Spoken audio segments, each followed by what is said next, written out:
Welcome back. So tonight is time for some DR-Z4S maintenance. I've already had the bike out on the dirt a few times, and this is some stuff that I wanted to do before I got it out in the dirt, but I just did not have time. So I'm taking out the rear axle. I'm going to disassemble all of the linkage on the rear suspension and add some more grease. It's notorious that a lot of bike manufacturers don't put very much grease in any of those areas when they assemble the bike. So before we actually start tearing into the bike, I thought I'd open up my service manual and kind of go through a little bit of a discussion describing the anatomy of the rear suspension. So of course right here we have the rear shock.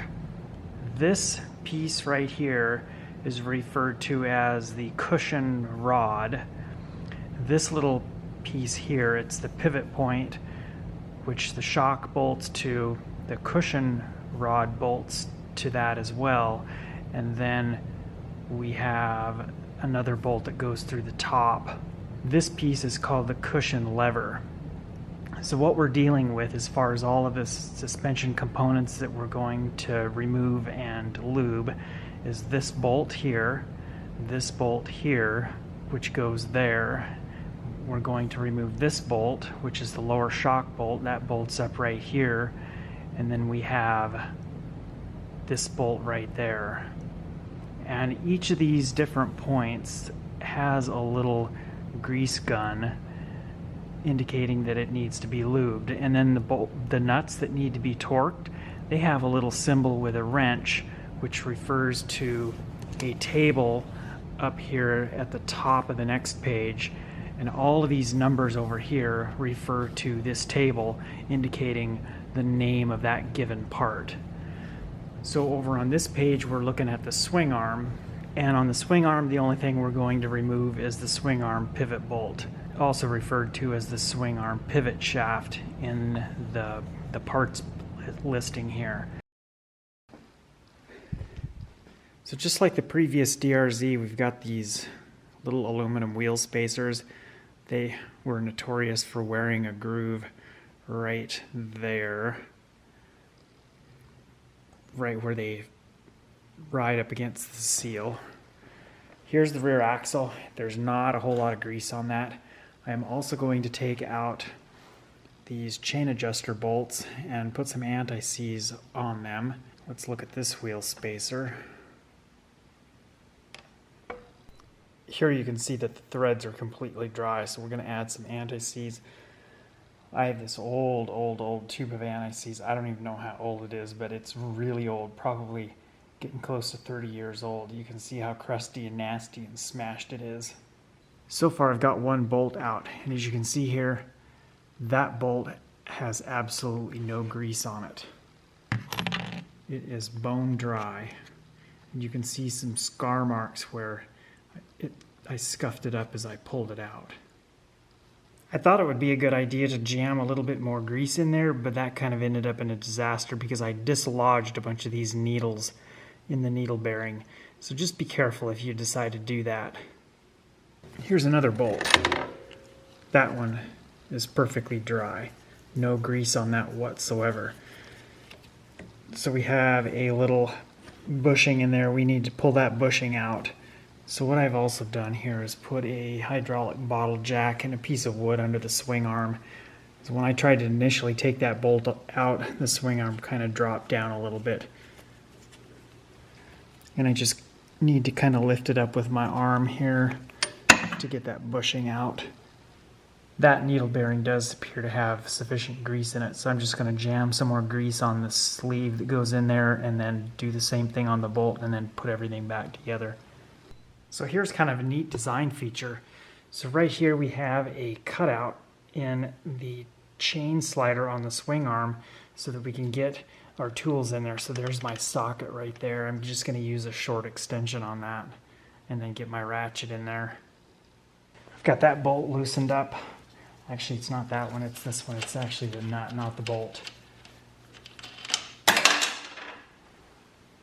All of these nuts use the same size tool. I am using a 6-point 17mm socket. And on the ones that have a normal bolt head, on the other side, we're using a 14 millimeter 16-point socket. We got those two really thin flat washers that fall out. Those are spacers that go between the mounting point on the swing arm and the pivot point. And here we are again, another perfectly dry bolt, no lube on it whatsoever. So we're just gonna clean off some of this dirt here. This is why I actually wanted to do all of this before I even rode the bike, because then I don't have any dirt to contend with. Very minimal grease on the sleeve and inside the needle bearings. I mean, there's grease in the needle bearings, but I'm not gonna run the risk of dislodging those needles again by sticking my finger in there. I'm just gonna smear some grease on this sleeve. Actually, I think I will put just a little bit in there.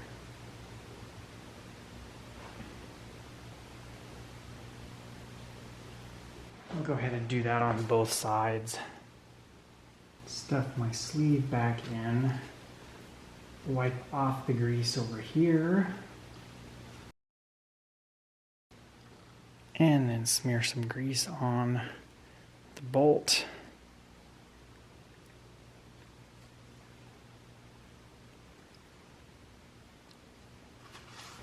And this is a little bit of a tricky part of this. Holding that washer in there, getting everything lined up, and then inserting the bolt. We don't actually want to insert the bolt all the way because we have the other washer to contend with. Wow, how do I get my arm in there? Okay, here we go. And that's the last bolt here on the shock linkage. The only thing left is the linkage up here where it bolts to the frame. So that's going to be a little bit more of a challenge to get out. So over here, there is a chain roller mounted up in the frame, kind of forward and behind the side stand. 12 millimeter box-in wrench pulls that off. Then you can get a tool in here to pull that nut off for that pivot point bolt. The problem is on the other side, our rear brake pedal and brake light switch mechanism is completely in the way of getting that pivot bolt out. And my brake pedal will only go down so far because the little lift stand is blocking it. So I don't know what to do. We're gonna have to figure that out. The only solution is to take this pivot bolt out, pull the brake lever off. The back side of that bolt is drilled, and there's this little funky clip. It takes the place of a cotter pin. What an absolute nightmare. So we kind of have to shift that around a little bit, and then we can get that bolt out. And of course, this bolt is completely dry as well. That bolt doesn't have a whole lot of grease on it, so we're gonna go ahead and put some grease on that as well. And the sleeve that I pulled out has no grease on it either. We're very, very minimal. This is the swing arm pivot bolt that goes through the frame and also through the back of the engine case. I've kind of done this process or these steps completely out of order. I should have taken all of this stuff apart down here, the shock linkage and everything, left that apart, and then done the swing arm pivot bolt so that I could pull the swing arm back and get the bushings out and then add some grease to the bearings. The fact that all of this is already put back together and torqued down means I don't want to take it apart again to get into the bearings and put more grease. So we're going to go ahead and put some grease on that and put it back together. For doing this kind of a project, I've actually got two different styles of grease that I use. Whatever you use, you want to make sure that it's waterproof grease like this Bellray grease is. I'll have some links down in the description below for some various brands of waterproof grease. The other grease I have is Maxima brand, and I actually prefer that only because the lid doesn't easily fall off as I'm moving the tub around. It's a screw-on lid. So now we're going to discuss the torque values. We're only dealing with 3 different torque values between these 2 tables and all of the different bolts that we're removing. So first, let's talk about the swing arm pivot shaft. The little wrench symbol refers to item number A, which down here is 77 Newton meters, 57 pound-feet. And on this page, we're only working with 2 different torque specs. Those are A and B. So A is 50 Newton meters, 37 pound-feet. B is 85 Newton meters or 63 pound-feet. The lower shock bolt is the only thing that's torqued to torque spec A, which is 50 Newton meters, 37 pound-feet. The nut here on the cushion rod, that is torque spec B, which is 85 Newton meters, 63 pound-feet. That's the front nut on the cushion rod. The rear nut on the cushion rod is also torque spec B, 85 Newton meters, 63 pound-feet.